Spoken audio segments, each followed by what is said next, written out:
New York apple farmers are bouncing back from a dismal 2012. Good evening, I'm Renata Steele. I'm Scott Cook. Thanks for choosing WENY-HD News at 5:30. It was a tough year for apple growers last year. Warmer than usual winter mixed with a wet, cold spring. Not a good combination. Absolutely different story, though. This year, the weather was just about perfect for apples. WENY-HD's Tanja Rekhi found some happy orchard owners and apple pickers. She has the story from Watkins Glen. Renata and Scott, it's the first day of school for plenty of students throughout the southern tier, and this year there'll be plenty of apples for them to give their teachers.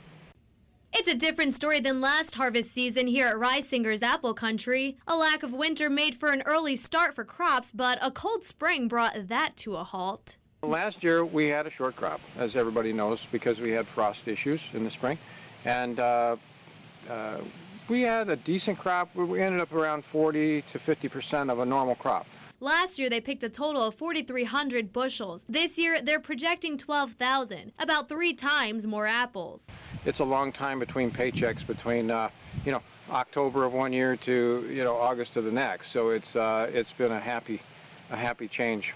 McIntosh and Gala apples are ready for picking. John and Mac will be ready in about another week, followed by Honeycrisps. I think it's great. I think it's great that they have a good season like this. This is kind of our annual trip up here to get apples, and we've always come up here for several years.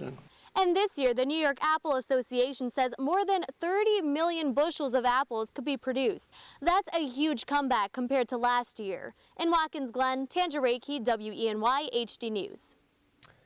And that 30 million bushels is almost twice as much as last year's yield of 17 million.